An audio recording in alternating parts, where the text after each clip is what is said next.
Welcome back, everybody. My name is Taylor Martin. This is the best Damn EDC, and it's time for another EDC Weekly. And just last week, I asked you guys to submit your weirdest knives in your collection, and there were a lot of really strange knives, some really cool concepts, but also some really strange knives, stuff that's well off the beaten path. But a lot of what was submitted is I don't know, some chintzy gas station stuff. What I really want to see is some obscure mechanics and just different stuff that we haven't seen. So there are some of those here. There are some that are normal mechanics but just look funky. Yeah, so I tried to get a little bit of everything, but I want to do this again, and I want to see some truly weird stuff. I'm also going to go out on my own and try to find some weird things as well. So with that said, this is the EDC Weekly Weird Knives Edition. Let's do the damn thing.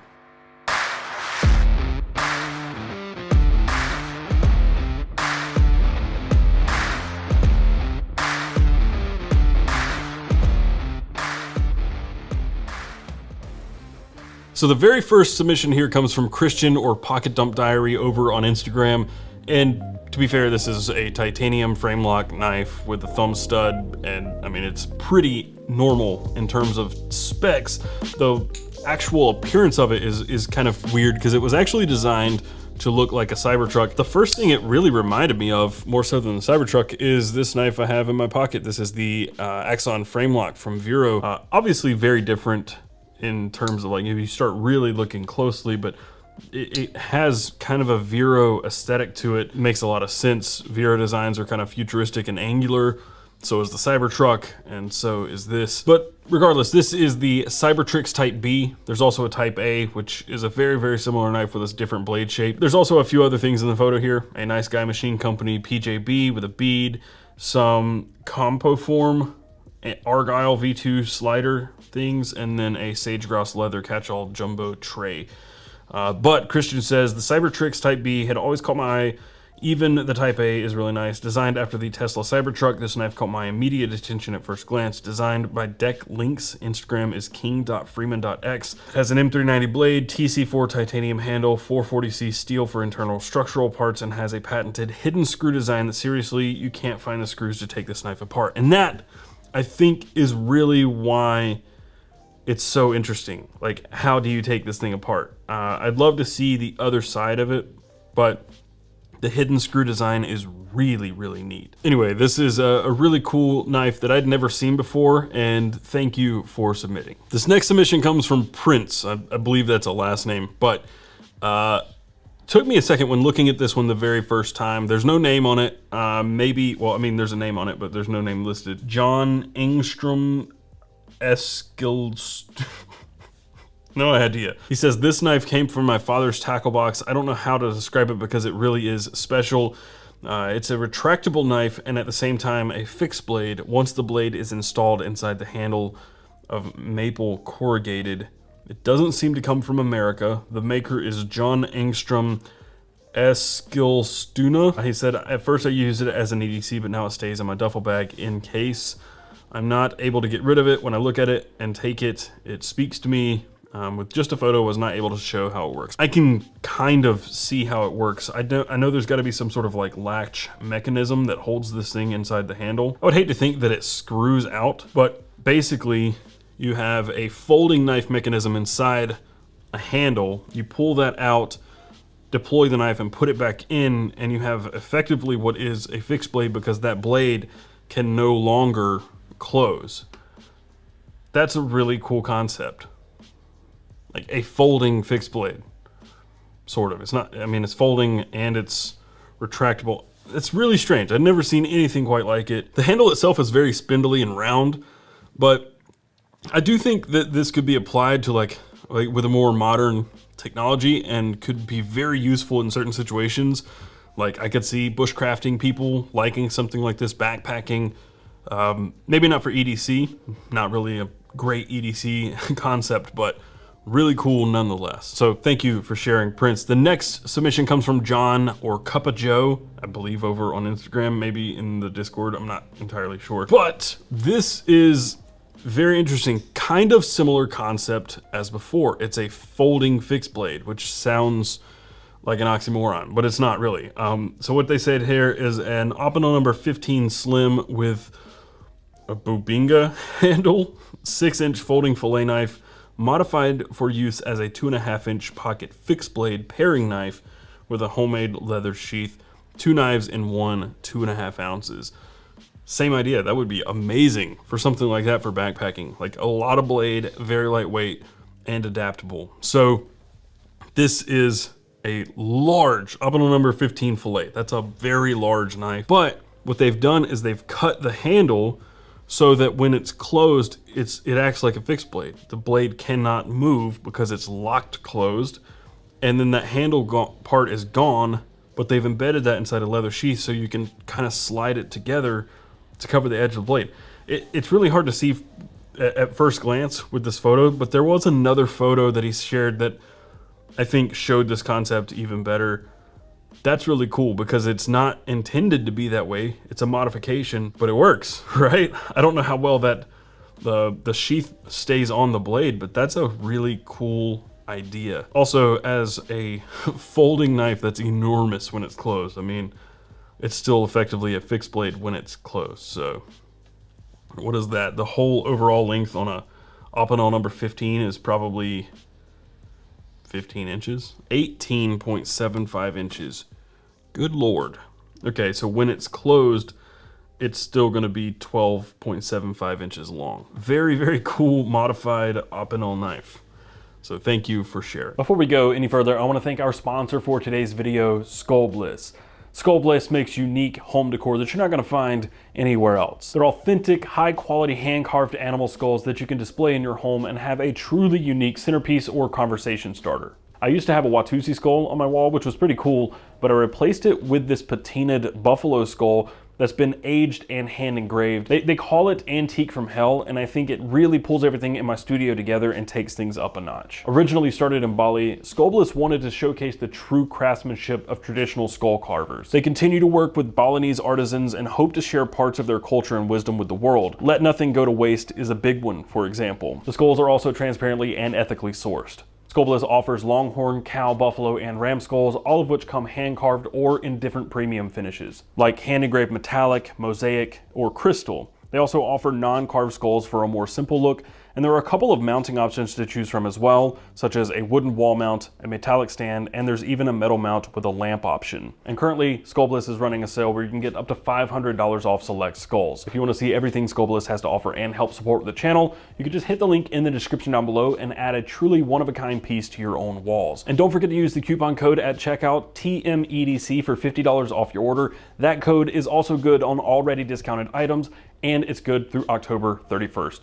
So once again, I want to thank Skull Bliss for sponsoring this video. Okay, this next knife comes from a good buddy of mine, Sam, who many of you guys know as Raven the Pirate. Takes amazing photos. Please go follow him on Instagram if you haven't already.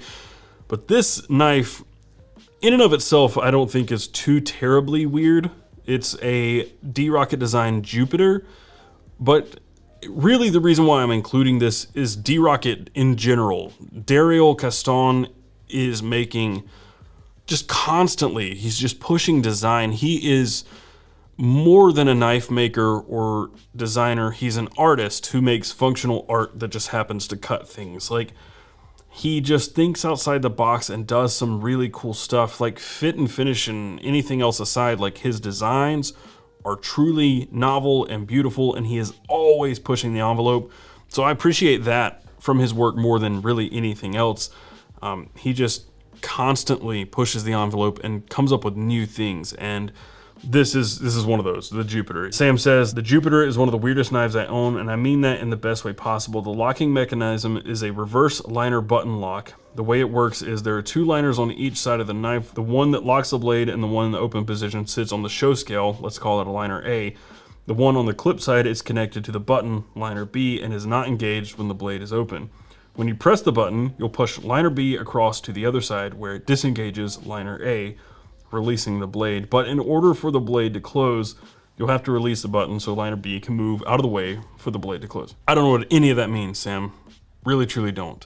You said you had a video of it, so roll the video. Okay, so this is it. So usually a liner lock has the liner on the clip side, right? So since this is a reverse liner button lock, it has 2 liners. The locking liner is on the show side, as you can see here. And it has a second liner, a shorter one, that is connected to the button. So in order to release this liner, so it has no cutout for your thumb to go in, right? So in order to release this liner, you have to press the button. So the second liner comes in, presses the first liner out of the way, and then you can drop the blade. But then the blade will drop on the left liner. So you have to get that one out of the way first, and then you can close it. Super weird.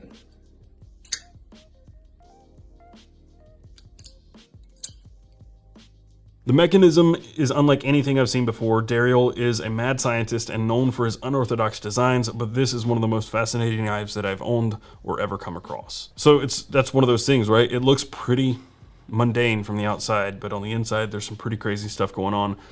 That's what I really like. Daryl's designs are also really clean, usually. Flipper tabs are just like barely existent, you know, things like that. And this is just another version of one of his crazy knives. So that's why I wanted to include it, and thank you for sharing, Sam. All right, if you ever see this knife and you don't think it's weird, you're the one that's wrong. Like, you're the weird one. This one comes from Xero or xero.style over in the Discord, and I think also on Instagram. This knife is an Emerson design. I've seen it before in the Discord, I think from Xero. I've seen it plenty of times before, but it's just a weird knife. That's all that can be said about it. This is a collaboration with Sneak Reaper Industries, or Elvia folding knife. It's a V2 and Blackout edition. There's also a carbon fiber plague skull bead. Thank you for the note on how to pronounce that. I always wanted to say plaguey, but it's plague apparently. He said I've said it incorrectly plenty before, so thank you, Xero. The knife is designed by Ed Calderon of Ed's Manifesto in collab with Emerson. The dude and story behind this knife design is crazy/weird. You don't say. He's an ex-narco Mexican cartel counter-terrorism guy. The Elvia is a tactical folder reinterpretation of the fixed blade his mother used to carry when he was a kid. It was a fruit knife, but she used it offensively against way more things than fruit. Wow. His podcast is amazing. You and your followers should Google him and hear him tell the story. He also says, I'm xero.style on Instagram, Discord, and YouTube. Damn EDC has been a big inspiration for me. I really enjoy both your show and your community. Keep up the good work. Well, thank you very much. And thanks for sharing this knife. It's a weird one for sure. There are a lot of weird hawksbill type knives out there, but this one takes the cake because it's like reverse, right? It's designed to be held in a reverse grip, it seems, which means it would be kind of weird, I think, to use traditionally. How is it? I don't know, I'm just curious. I see that and I don't know how I would hold that knife. Anyway, thank you for sharing. The next knife comes from Joseph Vincent San Nicolas. Wow. Or Joven_SN on Instagram. He said, this is the weirdest knife I have in my collection. It's a Schrade Viper I bought back in May of 2018 at a flea market. The reason for purchasing it was unique and I've never seen anything like it before. I've kept this knife in the glove compartment after I bought it and I totally forgot about it until I was cleaning out my truck. I haven't really used it, but it looks well built. When the blade is deployed, it has no wiggles, springs are very crisp. I posted it on Instagram showing how it works. My understanding, without looking this up, is that one of those is a lock. There's two little triggers, it looks like, on the side. One looks like a lock, the other looks like a spring-loaded trigger. You pull that and the blade flips out from the handle like 90 degrees from how it should, like on a different axis. My biggest concern with a knife like this and this design would definitely be getting trash in there. Like, you get pocket lint on there and push the button and it's just gonna like throw stuff. Like a coin, I can see a coin getting wedged in there and just launching it when you hit the button. That's pretty cool though. I've definitely never seen this knife, a Schrade, or a knife quite like that. So that's pretty cool. Thank you for sharing. And then the seventh knife, the last one, comes from Brandon S, or brandname_Smith over on Instagram. And this knife is a Balisong Pacific Cutlery Corp Berrywood swing lock folder. For those of you who don't know, Benchmade used to be known as Balisong, and then they rebranded to Pacific Cutlery Corp, and then rebranded to Benchmade. So Balisong was back in like the 1970s, 1980s-ish. They switched to Pacific Cutlery Corp, and then more recently, Benchmade. So a rough approximation, this knife would probably be from the 80s or 90s, maybe early aughts. I don't know exactly when they enacted the Benchmade brand, but you can look at the logo here and tell that that's Benchmade, but if you zoom in, it says Balisong. So not your traditional Balisong, but it is, I'm guessing, still considered a Balisong, but a very strong lock mechanism, I would imagine. I would love to own something like this, because it's a piece of history too, right? It has old, now long defunct brands on it. It'd be cool to see a company like Benchmade bring back an old design like this as well. I don't know if they would ever do something like that. My guess is no, but why not? That's cool. This could be cool. This could be really cool with modern materials. My guess is that they're like all in on this axis lock thing, but I think I would buy something like this if they came out with a new one. Just because it's so different. It's probably not as intuitive to use as an axis lock, but it's still very, very neat. So thank you for sharing that. I did not know that a knife like this existed, at least not from a company like Benchmade.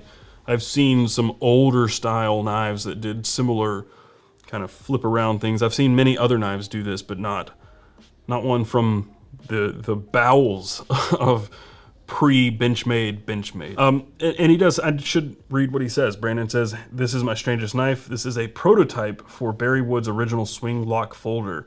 Even cooler, it's a prototype. There are modern versions available, but this was made during an early phase of production, which is why it includes both Balisong and PP or PCC logos. It was gifted to me by Barry Wood's granddaughter. Wow, that's even cooler. Whom I was dating at the time. It is my most prized knife, and it's fun to know that it's technically one of a kind, even though the modern version is still being made. I believe it's now being made by Barry's protege, Mike Irie, or Barry's son-in-law. Wow, you could have been the son-in-law. You could have been doing this. No, that's really, that makes it 10 times cooler. Anyway, thank you for sharing. That is really cool. Definitely one that I can say that I'm jealous of. I would keep something like this in my collection forever, for sure, and you should as well. So thank you for sharing, and thank you all for sharing. Next one, I think we're just going to do another complete my carry in just a couple of weeks. So go to edcw.co, submit your carry. If you're featured, and just like anybody in this video, you get a second entry into a giveaway. I believe we need to really work on getting the giveaway sorted and sent out by the end of October. So we're getting close to ending the giveaway. So go to edcw.co, submit your carry, and you'll be entered. That's all you have to do, and then if you're featured, you get an additional entry. So thank you again for watching everything you saw in this video. If I can link it, I will. I'll do my best. Some of these things are way, way out there and don't have names. So I'll do my best. If you want to support what we're doing here, you can go to patreon.com/bestdamnedc. But with that said, and until next time, carry on.